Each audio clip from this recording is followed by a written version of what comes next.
This program is for discussion purpose only. Business Plus TV or any of our anchor does not bear any responsibility or liability towards the content.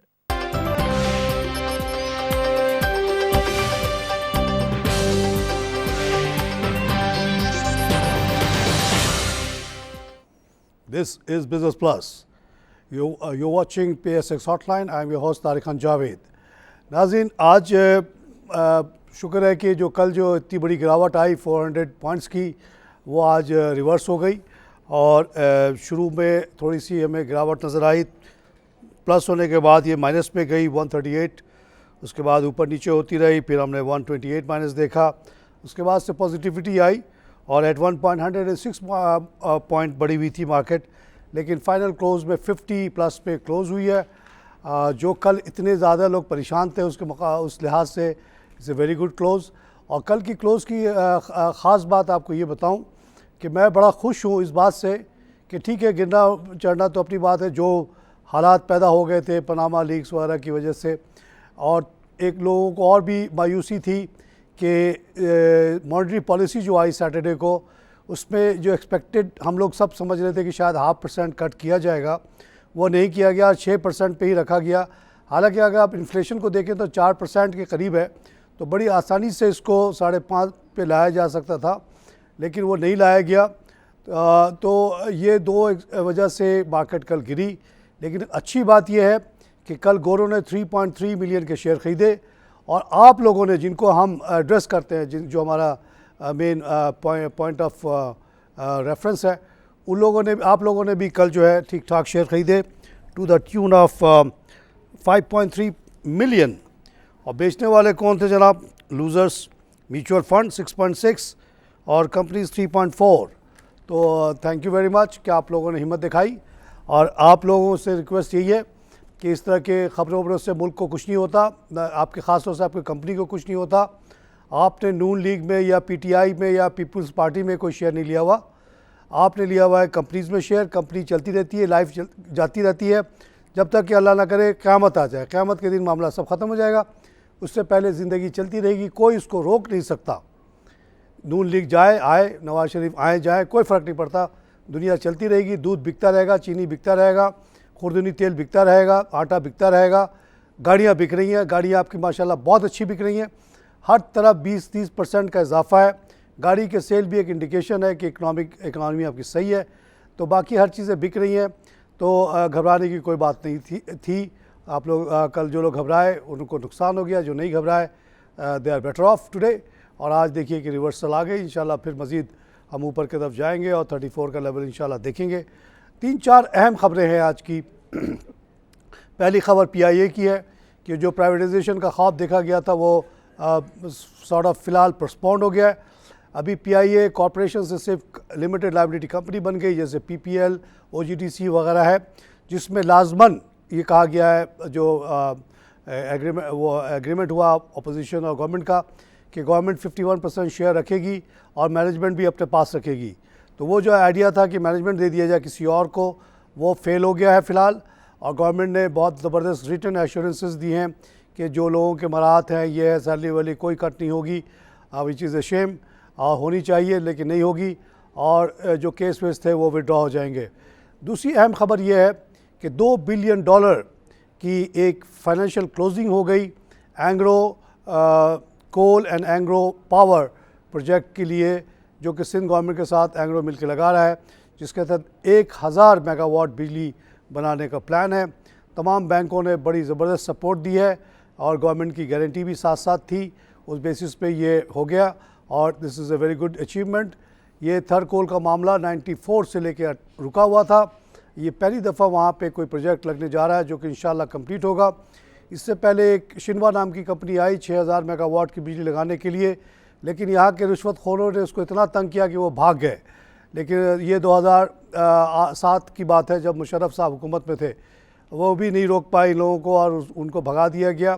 तो अब ये माशाल्लाह ये third कोल पे थोड़ा सा पहला प्रोजेक्ट लगेगा 1000 मेगावाट, उसके बाद मज़ीद आगे की तरफ पेशरफ्त होगी। एक और जो अहम ख़बर है वो ये है कि जो हम ख़बर सुनते रहे थे कि कराची टू लाहौर LNG की पाइपलाइन बिछने जा रही है, जिसको रशिया वाले लीड कर रहे हैं। 2.5 बिलियन वगैरह वो लगा रहे हैं, वो तो लग ही रहा है कराची से लाहौर। लेकिन एक और पाइपलाइन चाइनीज़ लेकर आ रहे हैं फ्रॉम गवादर टू नवाब शाह, जो दोनों आके वहाँ पे कनेक्ट हो जाएंगे, तो उस पर भी काम शुरू होने वाला है। तो इस तरह से आप देखें कि गैस की जो अवेलेबिलिटी है बहुत तेज़ी से बढ़ेगी इंशाल्लाह पाकिस्तान में। ऑलरेडी काफ़ी रिलीफ आ गया है कि पंजाब के लोड शेडिंग ख़त्म हो गई गैस की, साथ साथ CNG स्टेशंस खुल गए जो कि एक ज़माने से बंद पड़े हुए थे। तो इम्प्रूवमेंट आ रही है और कराची के अंदर भी 2 और LNG प्लांट लगाने की बात चल रही है। साथ साथ अगर ये गवादर से भी LNG ख़ाम वो मादा शक्ल में भी लाके उसको पंजाब पहुंचाया जाए, तो उससे भी पंजाब में उसको गैसीफाई करके इस्तेमाल किया जाएगा, तो इंशाल्लाह इससे काफ़ी बेहतरी आएगी। नाज़रीन, आज की मार्केट पे बात करने के लिए हमने आज एक बहुत अहम गेस्ट को दावत पहले से दी हुई थी। एहसन मेहनती साहब हमारे साथ मौजूद हैं, CEO हैं आरिफ हबीब कमोडिटीज़ के, और एक लीडिंग एक्सपर्ट माने जाते हैं कमोडिटी के और इक्विटी के साथ साथ। रोज़ाना आप इनके कमेंट्री पढ़ते होंगे अखबारों में। तो sir, as a commodity expert पहले तो मैं ऑयल से शुरू होऊंगा। आज काफ़ी स्पाइक देखा हमने, 42-43 तक गई, फिर अब क्या एक्सपेक्ट कर रहे हैं 17 को क्या होगा अब? जी हाँ, बिल्कुल। ये जो डोआ मीट है, आई बिलीव कि ये एक मेजर डेवलपमेंट हो सकती है। कोई प्रोडक्शन कट के डिसीजंस जो हैं ऑयल प्राइसेस को जो है वो मज़ीद $42 से लेकर जो है वो 45-46 तक ले जा सकते हैं। उससे पहले ही एक ऐसी स्पेकुलेशन एक्सपेक्टेड है कि वो हमें कोई 2 या 3 मंथ आए दोबारा से ऑयल नज़र आ जाए, और फिर सर्टनली अगर कोई प्रोडक्शन कट के अगर डिसीजंस होते हैं तो ऑयल को हम 46-47 के ऊपर भी जाते हुए देख सकते हैं। ये जो ओपेक नॉन ओपेक की मीटिंग है, इसमें ईरान तो शामिल नहीं हो रहा या होगा? देखिए, आई बिलीव कि अगर ईरान को अगर किसी तरीके से मिला लिया जाता है, और ईरान को अप्रिसिएशन एक ईरान का इस वक्त हम देख रहे हैं कि वो एटलीस्ट प्रोडक्शन कट को जो है उस पर फोकस जो है वो सारे ओपेक मेंबर्स जो हैं उनका है, और फिर सर्टनली ईरान चूँकि इतना ज़्यादा ओपेक की तरफ नहीं है, लिहाजा जो है वो हमने देखा है कि उसका एक जनरल कोई डिसीजन अगर आ जाता है प्रोडक्शन कट का, तो फिर हो सकता है कि उसकी भी कंट्रीब्यूशन इसके अंदर आ जाए।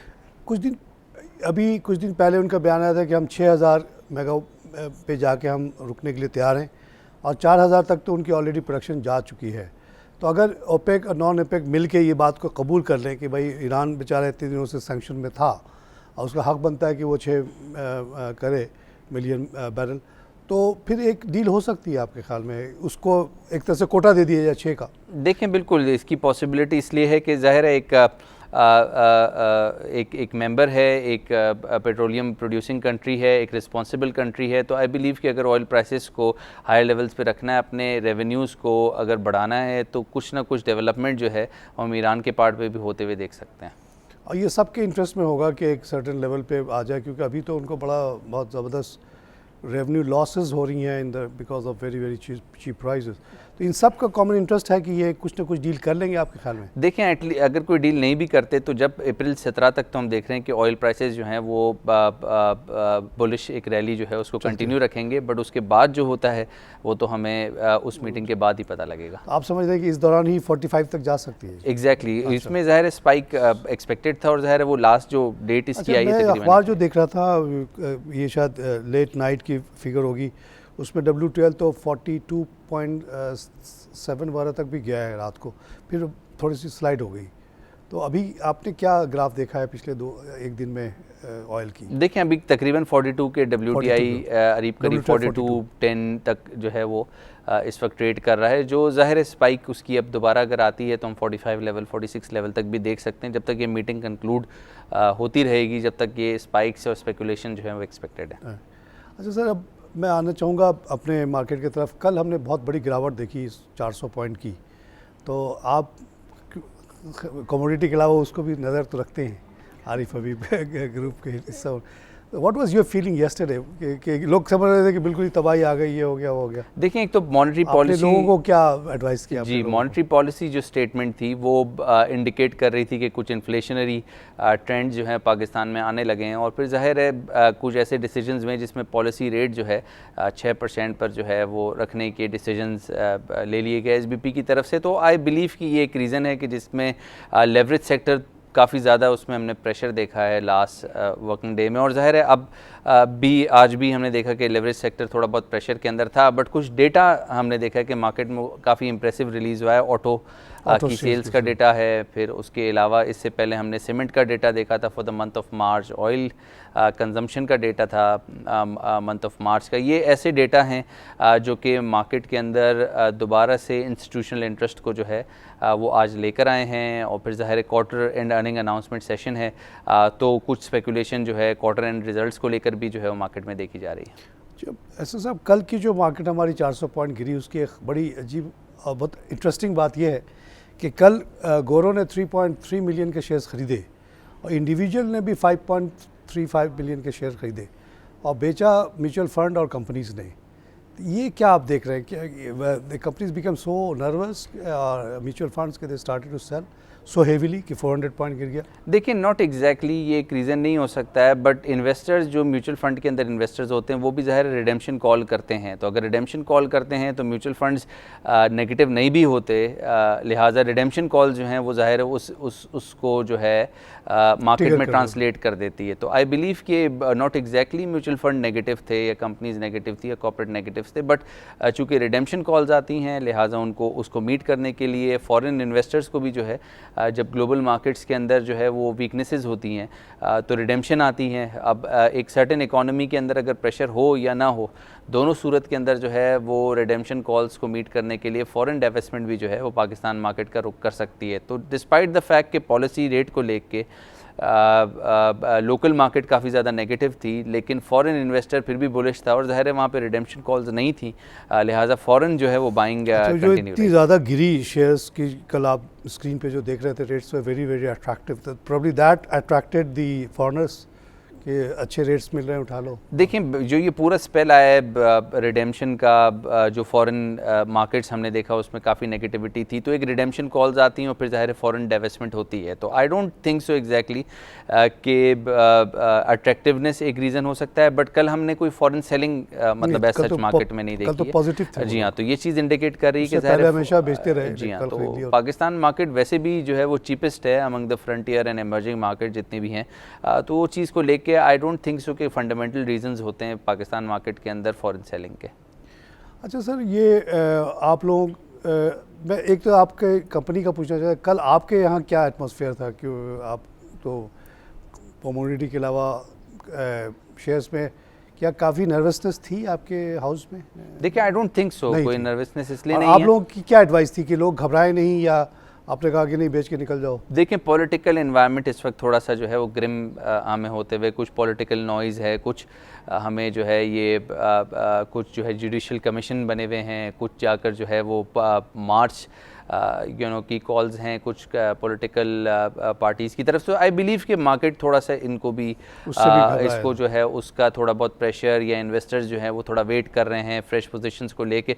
बट आई थिंक कि आज जो डे एंड है वो ऑटो सेल्स का जो डेटा कल आया है वो उसको लेकर, फिर इसके अलावा जो अच्छे हमें डेटा ऑयल सेक्टर के अंदर या फिर सीमेंट डिस्पैचेस के जो रिकॉर्ड हमें नज़र आ रहे हैं उसको लेके काफ़ी ज़्यादा ऐसा सपोर्ट मार्केट में नज़र आ रहा है कि इन्वेस्टर्स जो हैं इस वक्त शाय वे नहीं हो रहे मार्केट से, बल्कि नई फ्रेश पोजीशंस ले रहे हैं। क्वार्टर एंड की रिजल्ट अनाउंसमेंट्स को देखते हुए फ्रेश स्पेकुलेशन जो है मार्केट में इस वक्त सरगर्म है।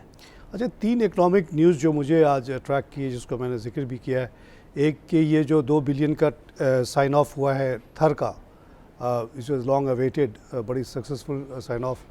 ये is a very big achievement कि अगर थर में एक दफ़ा एक चीज़ शुरू हो जाए तो फिर probably it will attract more. और दूसरा ये जो LNG के बारे में खबर आई कि एक और पाइपलाइन का ग्वादर से भी आ रही है, that is also create lot of jobs. बहुत बड़ा प्रोजेक्ट है वो, 5 बिलियन बता रहे हैं, तो चाइनीज़ कंपनी कर रही है। प्लस ये जो कराची टू, ये सब अच्छी खबरें इकॉनमी के लिए। अगर लाहौर पंजाब नॉर्थ में गैस कैपेबिलिटी इतनी बढ़ती है तो that means very good thing for the economy. जी हाँ, ओवरऑल देखा जाए तो इकोनॉमिक फंडामेंटल्स पाकिस्तान के बिसाइड्स ये फ्रेश एनर्जी जो डील्स CPEC प्रोजेक्ट्स को भी अगर आप देख लें तो फेडरल वर्ल्ड बैंक की तरफ से अब इंडिकेशन है कि कंसेंसस जो है 46 बिलियन के प्रोजेक्ट्स पर हो जाए, सब तमाम जो स्टेक होल्डर्स हैं उनको लेके, और फिर सर्टनली जो रेमिटेंसेस का डेटा है पाकिस्तान का, फिर इसके अलावा जो हमारे इंपोर्ट बिल कम हो रहे हैं, ऑयल प्राइसेस जो हमें कम नज़र आई पिछले कुछ महीनों में, सारी चीज़ें इंडिकेट कर रही हैं कि इकोनॉमिक फंडामेंटल्स बहुत ज़्यादा इम्प्रूव पाकिस्तान के होते हुए नज़र आ रहे हैं। और सर्टनली ये ना सिर्फ फॉरेन इन्वेस्टमेंट बल्कि लोकल मार्केट इन्वेस्टर्स जो हैं उसमें काफ़ी ज़्यादा बुलिश इस वक्त मार्केट को ले रहे हैं उसको। ऐसे साहब इसी में हम कंटिन्यू करेंगे। नाज़रीन, हम लेंगे आप एक छोटी सी ब्रेक के बाद फिर हाजिर होते हैं।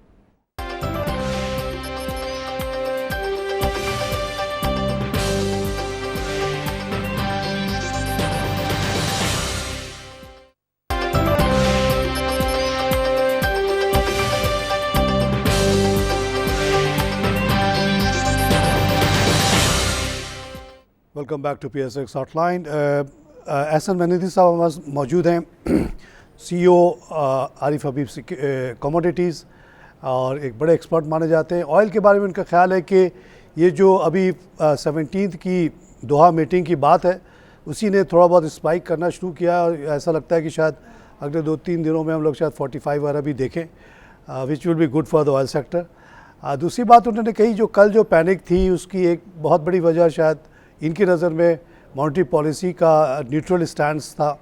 लोग एक्सपेक्ट कर रहे थे थोड़ी सी कमी, वो नहीं हुई, उससे भी लोग डिसअपॉइंट हुए।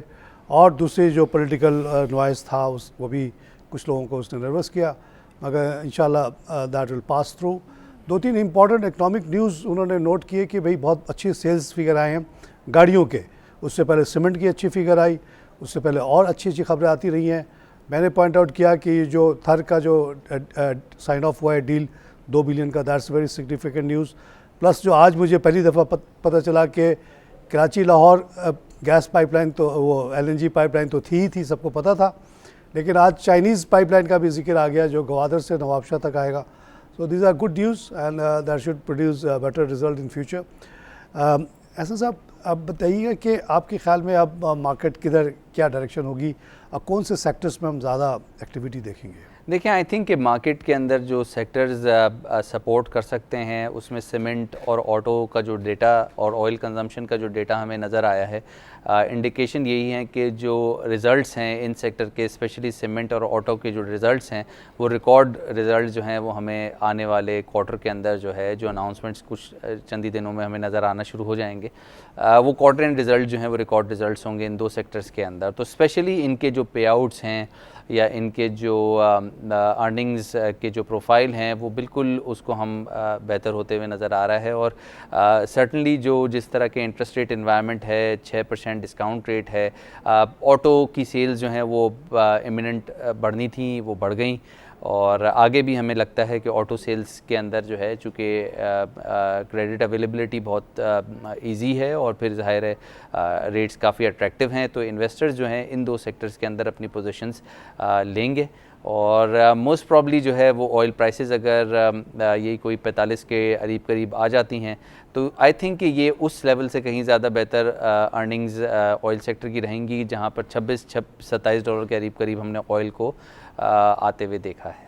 तो ऑयल सेक्टर की इम्प्रूवमेंट से इंडेक्स पे क्या इम्पैक्ट आप समझते हैं हो सकता है? देखें, अगर खासा बड़ा 50-1% अगर मार्केट के अंदर डायरेक्टली इनडायरेक्टली ऑयल सेक्टर अगर कंपोज करता है इंडेक्स को, तो सर्टनली अगर ऑयल सेक्टर की अर्निंग्स अच्छी होती हैं और फिर ज़ाहिर है फ्रेश इन्वेस्टमेंट आती है उस सेक्टर के अंदर, चूँकि हमने काफ़ी ज़्यादा प्रेशर देखा था, ऑयल सेक्टर ने कोई 20-1% जो है रिकवर किया है अपने लोज पे जब कोई 26 डॉलर का क्रूड प्राइसेस आ गया था। तो आई बिलीव कि अगर और ऑयल प्राइसेस के अंदर, इंटरनेशनल ऑयल प्राइसेस के अंदर अगर अप्रिसिएशन आता है तो लोकली जो है इस सेक्टर ने आउट परफॉर्म करना है दूसरे सेक्टर्स को।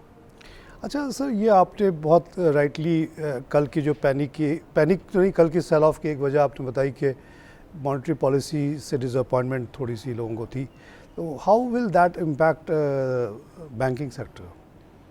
देखिए बैंकिंग के अंदर तो हमने देखा है कि बैंकिंग के सेक्टर के अंदर जो है वो आज भी बुलिशनेस मोरलेस देखी गई है। उसकी वजह यही है कि ज़ाहिर है बैंकिंग जो स्प्रेड्स होते हैं वो इम्प्रूव हो जाते हैं। अगर कोई इंटरेस्ट रेट की जो पॉलिसी है स्टेट बैंक की तरफ से, अगर वो पॉलिसी जो है वो टफ़ पॉलिसी होती है तो ज़ाहिर है वो बैंकिंग सेक्टर के लिए पॉजिटिव रहता है, बैंकिंग स्प्रेड्स इम्प्रूव हो जाते हैं। और अगर सॉफ्ट पॉलिसी होती है तो वो हम उसको देखते हैं कि अच्छा, डिक्लाइन होता तो उनको नेगेटिव होता। जी हाँ बिल्कुल। अगर टाइट पॉलिसी होती है तो ज़ाहिर है वो बैंकिंग के लिए पॉजिटिव है, और अगर लूज पॉलिसी है तो वो फिर बैंकिंग सेक्टर के लिए जो है वो मैं उसका उल्टा सोच रहा था कि एज हम कहते हैं कि मार्केट के लिए lower interest rate is better.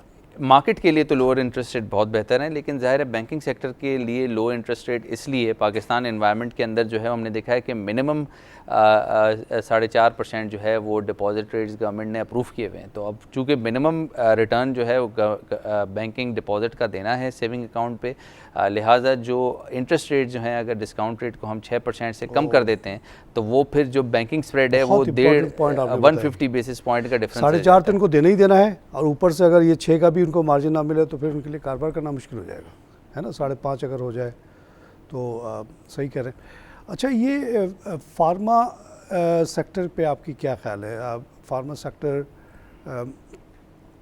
Pharma policy तो अब तक आई नहीं, बीच में हमने कुछ कंपनीज में बहुत ज़बरदस्त इंक्रीजेस देखे हैं due to certain medicine approval. उसको कैसा देख रहे हैं आप, and when do you think this pharma policy will कम?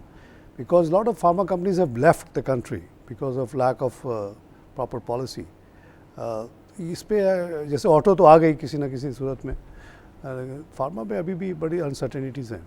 जी हाँ बिल्कुल, लेकिन एक शॉर्ट टर्म के अंदर जो फार्मा कंपनीज़ ने अपनी प्राइसेस को जो रेस किया है, आई बिलीव कि ये एक रीज़न है कि जो सेल्स डेटा आ रहा है फार्मा कंपनीज़ का, वो रिकॉर्ड सेल्स हमें जो एग्जिस्टिंग फार्मा कंपनीज़ हैं उनकी नज़र आ रही हैं।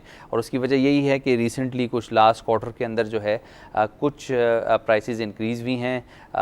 इनपुट कॉस्ट की वजह से भी हमने देखा कि चूँकि मेजर जो इम्पोर्टिंग कंट्रीज़ हैं उनकी करेंसीज़ के अंदर प्रेशर था, लिहाजा इनपुट कॉस्ट के अंदर भी कमी आई है। और इसके अलावा जो है वो जो लोकल सेलिंग प्राइसेस हैं उसके अंदर एक मेजर एप्रिसिएशन हमने कोई 30-40% की देखी, अनरेगुलेटेड थी वो। आई थिंक कोर्ट के मदद से उन्होंने की है, which is a very strange thing to do. वो वैसे तो वो ड्रैप जो है वो कंट्रोल करता है, उन्होंने जाके स्टे ले लिया कोर्ट से कि DRAP can not interfere in this increase, which is a very strange thing. क्या ये चल पाएगा या court will vacate the stay and then authorities will come down sharply on them and try to reduce the price? देखिए outlook थोड़ा shaky है, and this is the reason कि pharma stocks ने कोई मेजर आउट परफॉर्मेंस नहीं show की है। I believe कि अगर कुछ मर्जर्स या फिर जो हमने एक सर्टेन कंपनीज़ को हमने देखा कि उन्होंने अपने जो शेयर्स हैं उनको स्प्लिट किया है कोई होल्डिंग कंपनी के अंदर या सब्सिडरी के अंदर, आई बिलीव कि वो एक रीज़न है कि कुछ फार्मा सेक्टर कंपनीज़ ने जो है लास्ट क्वार्टर के अंदर जो है बिसाइड्स सेलिंग प्राइस का इशू, कुछ मर्जर्स एंड एक्विजिशन की न्यूज़ थी और स्प्लिट्स की ख़बर ने जो है वो सर्टनली फार्मा कंपनीज़ की आउट परफॉर्मेंस लास्ट क्वार्टर के अंदर भी देखी। और आने वाले वक्तों में भी अगर कोई डिसीजन नहीं होते फेडरल कोर्ट्स की तरफ से तो फिर सर्टनली इस सेक्टर के अंदर भी काफ़ी ज़्यादा पोटेंशियल नज़र आ रहा है। बट शेकी है चूँकि ज़ाहिर है court decisions regarding approval of raising of local selling prices वो इस वक्त मौजूद नहीं है। फार्मा पॉलिसी आते हुए आप नहीं देख रहे हैं रिसेंट टाइम?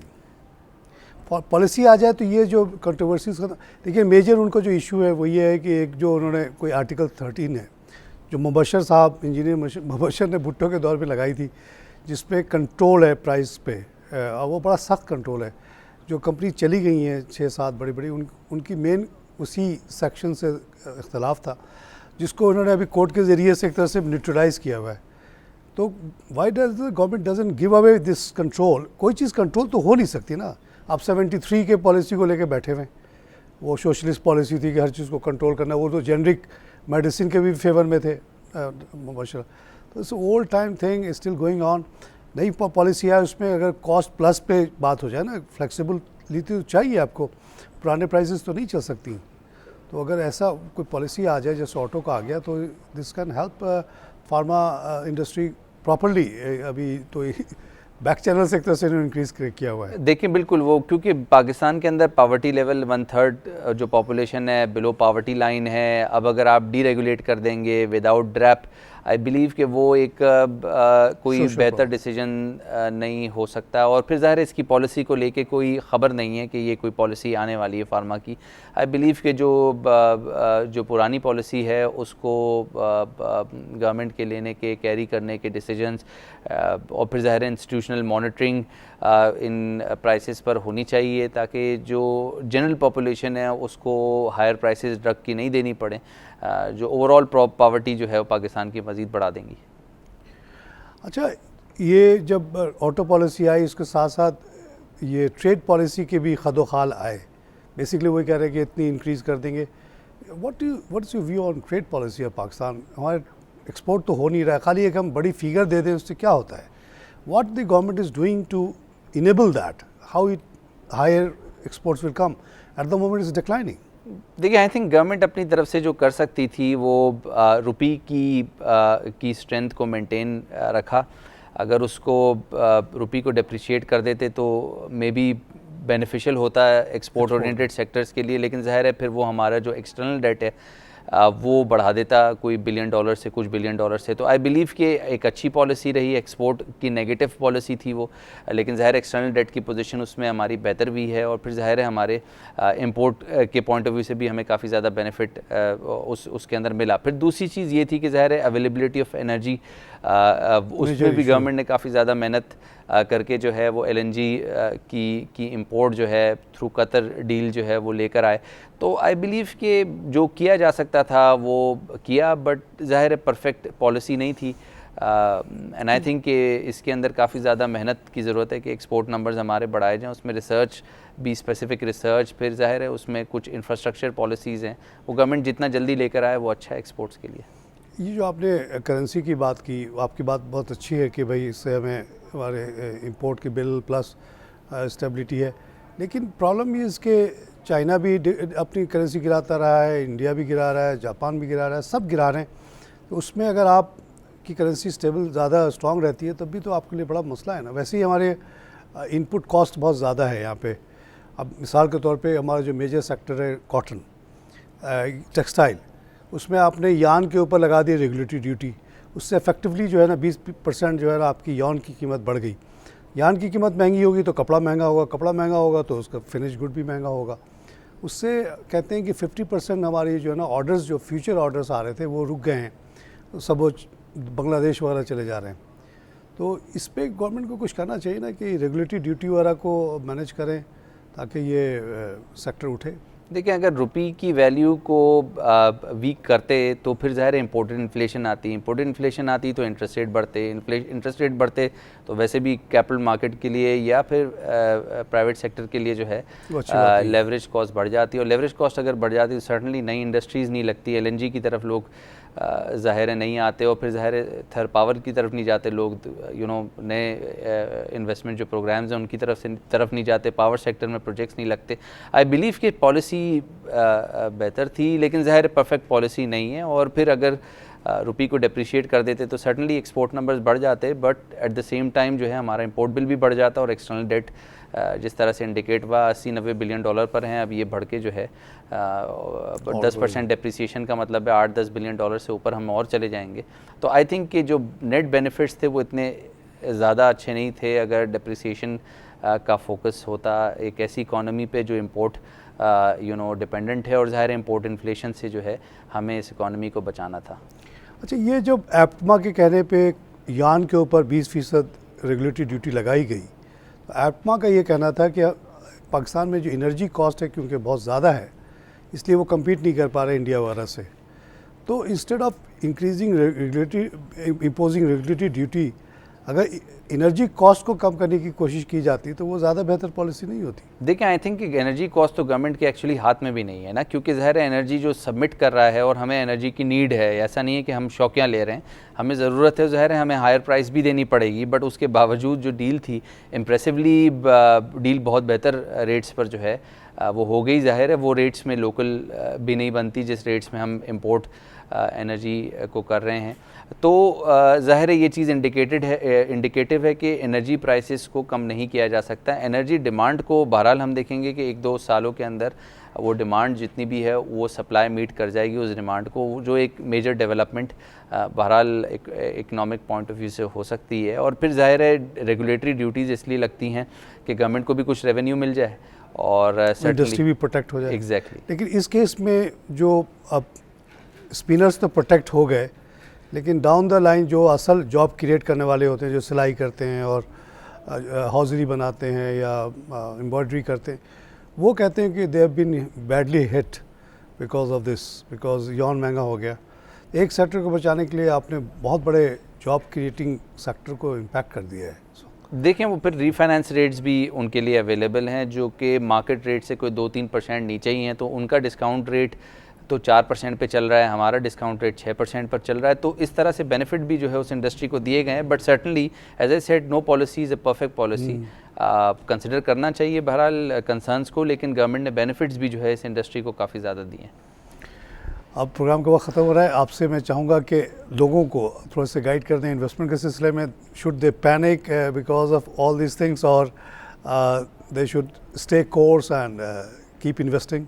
एंड थोड़े से सेक्टर्स तो आप पहले ही बता चुके हैं, थोड़ा सा और देखें क्वार्टर एंड रिजल्ट्स हैं। क्वार्टर एंड रिजल्ट जो जिन सेक्टर्स के इंडिकेट हुए हैं वो सेक्टर्स के अंदर रिकॉर्ड रिजल्ट्स ऑटोज़ में, सीमेंट्स में नज़र आएंगे, तो सारे इन्वेस्टर उसमें इन्वेस्ट कर सकते हैं। बल पॉलिटिकल एनवायरनमेंट इस वक्त काफ़ी ज़्यादा ग्रिम हुआ है, नॉइज़ है काफ़ी ज़्यादा कुछ गवर्नमेंट के लेवल पर। आई बिलीव कि अगर ये जितना ज़्यादा पॉलिटिकली स्टेबल हो जाती हैं ये सारी चीज़ें, तो फिर ज़ाहिर है मार्केट को नए लेवल्स जो हैं मार्केट के अंदर देखे जा सकते हैं। स्पेशली जब हम इमर्जिंग स्टेटस के अंदर मार्केट को जाते हुए होपफुली देखेंगे नेक्स्ट 1-2 महीने में, तो फॉरेन इन्वेस्टमेंट भी पाकिस्तान मार्केट में आने की काफ़ी ज़्यादा एक्सपेक्टेशन इस वक्त नज़र आ रही है। कल उसकी शुरुआत तो हमने देखी, कोई 3 मिलियन के शेयर बाइंग आ गई। इमर्जिंग मार्केट में जाने के आपको एजेंडा पे तो आ गया है मॉर्गन स्टैनले के, मई में शायद डिसीजन होना है, कितने चांसेस आपको लगते हैं? देखें हम लोग जो मार्केट कैपिटलाइजेशन टर्नओवर भी बेहतर हो गई है माशाल्लाह। जी हाँ, मार्केट कैपिटलाइजेशन के पॉइंट ऑफ व्यू से, स्क्रिप्ट वाइज मार्केट कैपिटलाइजेशन के पॉइंट ऑफ व्यू से हम क्वालिफाई तो हो रहे हैं, बट सर्टनली जो हिस्ट्री थी उसके अंदर हमने देखा था कि मार्केट में फ्लोर्स भी लगे थे। वो सारी हिस्ट्रीज को देखते हुए डिसीजन MSCI ने लेना है, and I think we are pretty hopeful कि ये डिसीजन पॉजिटिव होंगे। अच्छा सर, इसके बाद एक और जो आप लोग की तमाम कोशिश है, खासतौर से स्टॉक एक्सचेंज, SCB सब मिलके स्ट्रेटेजिक पार्टनर ढूंढने की कोशिश कर रहे हैं, उसके लिए आप लोग बार बार भी जा रहे हैं, उसके कोई चांसेस हैं इन कमिंग 6 मंथ कोई स्ट्रेटेजिक पार्टनर आ जाए हमारे मैनेजमेंट को संभालने के लिए राजू स्टॉक के, ताकि डीम्यूचुअलाइजेशन का जो प्रोसेस है वो कंप्लीट हो और आम लोगों को शेयर्स भी मिले? देखें बिल्कुल देयर इज़ गुड पॉसिबिलिटी, बल्कि इंटरेस्ट जो है वो काफ़ी पार्टीज़ ने लिया है। कतर ने तुर्की से भी जो है काफ़ी ज़्यादा डेवलपमेंट देखी है, वहाँ से इन्वेस्टमेंट भी आ जाएगी। बट ज़ाहिर है प्राइसिंग का एक इशू रहेगा कि किस प्राइस पर वो बाय करते हैं पाकिस्तान स्टॉक एक्सचेंज को। तो आई थिंक कि वी शुड स्टे पुट, देखते हैं वक्त के साथ जो अच्छा, अगर जब कभी IPO हो तो हम लोग अप्लाई करें या ना करें? आई बिलीव यस, बिल्कुल, क्यों ना। पाकिस्तान उसमें कमाई आप स्टॉक एक्सचेंज कमा के देगा हमें? आई बिलीव कि अभी भी इस वक्त दे रहा है, कुछ ना कुछ डिविडेंड जो है अच्छे रिटर्न्स दे ही रहा है पाकिस्तान स्टॉक एक्सचेंज। तो आई बिलीव आने वाले वक्तों में भी जो है रिटर्न्स अच्छे होंगे, डिविडेंड यील्ड्स अच्छी होंगी। बहुत बहुत शुक्रिया एहसन साहब आपके टाइम का, इतने बिज़ी शेड्यूल से आप आते हैं, बहुत मेहरबानी आपकी। एहसन मेहदी साहब बहुत ही बिज़ी इंसान है, वो आ जाते हैं हमारे प्रोग्राम में, हम बहुत ममनून हैं इनके। और देखिए कि इन्होंने जो बातें बताई हैं इस पर आप गौर कीजिएगा, और ये शो इंशाल्लाह हम अपलोड कर देंगे for further viewing. This show was live broadcasted, live streaming हुई है इसकी इस वक्त हमारे चैनल www.businessplusTV.pk पे, और ये शो कुछ देर के बाद आप फिर से देख पाएंगे जब तक कि अगला शो ना आए। और इंशाल्लाह कल इस शो को हम लोग अपलोड कर देंगे यूट्यूब वगैरह पे for further viewing for the next 20 years. तो एहसन मेहदी साहब जो आके यहाँ टाइम, अपनी इतनी कीमती टाइम देते हैं, इसको हम ज़ाया नहीं होने देते, और इनकी बातें आप 20 साल बाद भी देख सकेंगे कि 20 साल पहले क्या कहते रहे, अब क्या आएगा। 20 साल बाद आपको यकीन दिलाता हूँ कि ये stock exchange, Pakistan stock exchange बिल्कुल डिफरेंट चीज़ होगी। 60-70 हज़ार के मार्केट होगी, और लोग आजकल के जो हालात हैं उसको देख के हंसेंगे कि ऐसा भी दौर था कि एहसन मेहदी साहब, और कल शो में इनका बार बार नाम कोई ले रहा था, मेहनती साहब ने ये कहा, मैंने यो कहा, और हमारे उनका और लोगों का भी नाम ले रहे थे। तो ये लोग जो आपसे कहते हैं, इनके बड़ा तजुर्बा है और बहुत दुनिया देखा हुआ इन्होंने, उसके बेसिस पे ये कहते हैं, और इसको आपको फॉलो करना चाहिए और इतना पैनिक नहीं करना चाहिए जैसे कल हो गया। इकनॉमिक, जैसे उन्होंने कहा कि आपको हम लोगों को मेन चीज़ देखना है कि अगर ऑटो के सेल्स बढ़ रहे हैं, सीमेंट के सेल्स बढ़ रहे हैं और चीज़ें अच्छी हो रही हैं, तो दैट इज़ व्हाट मैटर्स। आपने इकॉनमी में लगाया हुआ, आपने कंपनीज़ में लगाया हुआ है, आपने स्टॉक एक्सचेंज में लगाया हुआ, आपने किसी पार्टी का शेयर तो नहीं लिया हुआ है कि वो पार्टी का प्राइम मिनिस्टर चला जाए या वो पार्टी ख़त्म हो जाए तो हमारा क्या होगा। पार्टीज आती जाती रहती है, इकॉनमी चलती रहती है। स्टॉक एक्सचेंज विल इंशाल्लाह, our numbers will continue to go up, Pakistan will continue to go up, nobody can stop it. Fundamentals हमारे स्ट्रॉन्ग है, डिमांड हमारे पास स्ट्रॉन्ग है, यूथ पॉपुलेशन है, तो इसको ऊपर ही जाना है, नीचे जाने का कोई सवाल पैदा नहीं होता। इसी के साथ प्रोग्राम ख़त्म करूँगा। खुदा हाफ़िज़।